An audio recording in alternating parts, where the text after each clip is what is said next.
여러분 반갑습니다. 오늘 우리가 다룰 해설의 주제 바로 보리떡 5개와 물고기 2마리로 5천 명을 먹이신 이른바 오병이어 사건입니다. 아마 이 주제에 관심 있으신 분들이라면 너무나도 잘 알고 계신 전 세계적으로 가장 유명한 성경 이야기 중 하나죠. 그런데 말입니다. 이 놀라운 사건이 가진 진짜 깊고 심오한 의미가 종종 완전히 오해받고 있다는 사실 알고 계셨나요? 그냥 배고픈 사람들을 배불리 먹여주신 마술 같은 기적이 절대 아니거든요. 오늘 이 해설 시간을 통해 그 유명한 이야기 이면에 숨겨진 엄청난 진실을 아주 속 시원하게 풀어보겠습니다. 바로 시작해볼까요? 사실 이 사건에 대해서 우리가 흔히 듣게 되는 피상적인 해석들이 좀 있어요. 집회 같은 곳에서 뜨거운 성령을 받자 하는 비유로 쓰이기도 하고요. 또 어린아이의 작은 헌물이 나중에 엄청난 재정적 축복으로 돌아온다는 식의 가르침으로도 종종 쓰이죠. 심지어 사람들이 무리지어 앉은 걸 보고 대중의 질서를 잘 지켜야 한다는 도덕적인 교훈을 끌어내기도 합니다. 또 어떤 분들은 그저 굶지 않고 세상에서 만사 형통한다는 세속적인 약속으로 받아들이기도 하고요. 하지만요, 이 사건을 이런 단순한 기적이나 윤리적 교훈 정도로만 취급하는 건 성경 저자들이 원래 의도했던 그 진짜 메시지를 완전히 놓쳐버리는 겁니다. 자, 그렇다면 여기서 우리는 아주 본질적인 질문 하나를 던져봐야 합니다. 만약 이게 단순한 물리적인 기적이 아니라면 도대체 왜 사복음서 전체에 그것도 하나도 빠짐없이 중복해서 기록될 만큼 중요하게 다뤄졌을까요? 거기에 숨겨진 진짜 목적이 과연 뭘까요?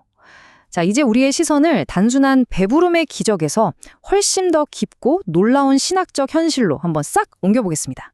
좋아요. 이 부분부터 확실히 짚고 넘어가 보죠. 여기서 가장 핵심적인 개념의 전환이 필요한데요. 오병이어는 그냥 물리법칙을 깬 신기한 기적이 아닙니다. 이것은 바로 표적, 즉 사인입니다. 표적이 뭐냐고요? 예수님이 구약 성경에서 그토록 예언했던 바로 그 그리스도이심을 증명하기 위해서 아주 특별하게 의도된 초자연적인 증거라는 거죠.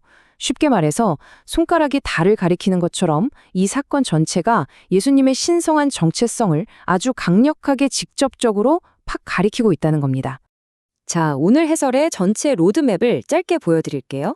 마태복음의 그리스도 직임, 마가복음의 버림받으신 신분, 누가복음의 통치자 사역, 그리고 요한복음의 신성. 이렇게 우리는 마치 하나의 정교한 다이아몬드를 4개의 다른 각도에서 비춰보는 것처럼 이 단일 사건을 사복음서 저자들의 독특한 렌즈를 통해 하나하나 짚어보겠습니다. 그럼 첫 번째 렌즈, 마태복음의 관점부터 들어가 볼까요? 마태복음은 철저하게 예수님의 그리스도로서의 직임에 초점을 맞추고 있습니다. 마태는 수많은 무리를 먹이신 이 오병이어 사건을 예수님이 구약에 약속된 바로 그 참 선지자이심을 계시하는 자리에 딱 배치해둡니다. 그러니까 예수님은 그냥 능력이 좀 뛰어난 분이 아니라 옛 언약을 완벽하게 성취하시고 하나님이 주신 신성한 직임을 온전히 수행하시는 분이라는 걸 이 표적을 통해 아주 확실하게 증명해내고 계신 거죠. 이어서 두 번째 렌즈, 마가복음입니다. 마가복음은 앞선 마태복음과는 다르게 예수님이 맞아지시고 결국 버림받으시는 신분을 강조하는 아주 독특한 렌즈를 사용합니다. 자, 이 기록에서 진짜 흥미로운 점 하나 짚어드릴게요. 바로 화면에 보이는 숫자 10입니다. 마가복음 8장을 보면 예수님께서 제자들에게 직접 이렇게 물어보시거든요. 내가 떡 5개를 5천 명에게 떼어줄 때에 조각 몇 바구니를 거두었더냐? 제자들이 대답하죠. 12이니이다.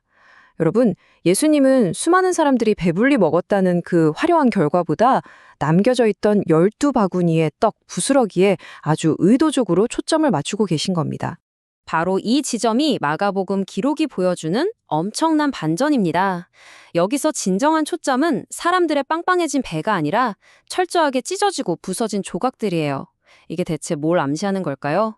지금 당장은 유대인들에게 빵을 주는 고마운 분으로 환영받고 계시지만 장차 예수님 자신이 저 떡 부스러기처럼 처참하게 부서지고 십자가에서 철저히 배척당하고 버림받으실 것을 미리 보여주시는 겁니다. 그리고 훗날 바로 이 버려진 조각 부스러기가 이방인들을 구원하는 참된 양식이 된다는 정말 소름 돋는 구속사의 비밀을 담고 있는 거죠. 이제 세 번째 렌즈인 누가복음으로 넘어가 보겠습니다. 누가복음은 예수님의 적극적이고 주권적인 통치 사역에 집중하고 있어요. 누가는 이 오병이어 표적을 통해서 예수님이 참된 구속주이시자 하나님 나라의 권세를 가지신 진정한 왕으로서 그 통치권위를 형사하고 계시다는 걸 보여줍니다. 한번 상상해 보세요. 자비롭고 선한 진짜 왕이 자기 백성들의 굶주림을 모른 척하지 않고 직접 먹이고 공급하고 다스리시는 그 모습 말입니다. 예수님이 바로 하나님 나라의 주권적인 통치자이심을 누가복음은 너무나도 완벽하게 시각적으로 증명해내고 있는 겁니다. 드디어 마지막 네 번째 렌즈, 요한복음입니다. 요한복음은 하나님의 아들로서의 신성, 즉 우리에게 영원한 생명을 주시는 예수님 본연의 속성에 깊숙이 집중합니다.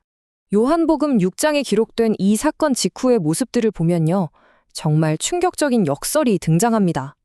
무리들은 오병이어 기적을 보고 너무 열광한 나머지 예수님을 아예 억지로 왕으로 삼으려고 쫓아옵니다. 그런데 그때 예수님께서 아주 날카롭게 전곡을 찌르시죠. 너희가 나를 찾는 것은 표적을 본 까닭이 아니오. 떡을 먹고 배부른 까닭이로다. 여러분, 사람들은 그저 자기 배를 채워줄 육신적인 떡에만 눈이 멀어버린 거예요. 예수님의 살과 피 자체가 영원한 생명을 주는 진짜 참된 영적 양식이라는 사실을 완전히 놓쳐버린 겁니다. 너무 안타까운 일이죠. 예수님께서 당신 자신이 하늘에서 내려온 산떡이라고 직접 가르치시자 그 의미를 전혀 이해하지 못한 그 수많던 사람들이 썰물처럼 싹 다 떠나버립니다. 이게 바로 요한복음이 보여주는 아주 극적인 클라이맥스예요. 결국 그 자리에 남은 건 12제자뿐이었어요. 그때 예수님이 너희도 가려느냐 하고 물으실 때 베드로가 이렇게 대답합니다. 주여 영생의 말씀이 계심에 우리가 뉘게로 가오리까. 와, 대단하지 않습니까? 당장의 육신의 배부름이 아니라 예수님의 신성한 본성과 그분의 말씀 자체가 곧 영원한 생명이라는 걸 깨달은 엄청난 고백인 거죠. 자, 이 표가 오늘 내용을 아주 기가 막히게 잘 요약해주고 있는데요. 한번 짚어보죠. 결론적으로 오병이어라는 단 하나의 표적 안에는 구약에 예언된 참 선지자로서의 직임, 이방인을 위해 철저히 버림받으실 신분, 만물을 다스리시는 통치 권세, 그리고 영원한 생명의 참 양식이 되시는 신성까지 이 모든 게 완벽하게 다 들어있는 겁니다. 이 네 가지 렌즈가 탁 결합되면서 예수님이 곧 그리스도이시라는 하나의 입체적이고도 장엄한 진리를 우리 눈앞에 펼쳐 보여주고 있는 겁니다. 자, 이제 마지막으로 여러분께 묻고 싶습니다. 그 옛날 수많은 무리들처럼 여러분은 그저 당장의 현세적인 배부름과 눈앞의 문제 해결만을 위해서 이 표적에 환호하고 계십니까? 아니면 모두가 떠나가도 유일하게 남을 그 영생의 말씀을 쫓아서 진짜 그리스도를 바라보고 계십니까? 오늘 함께 나눈 이 해설이 여러분이 이 익숙한 이야기를 바라보는 시각을 완전히 그리고 새롭게 열어주었기를 바랍니다.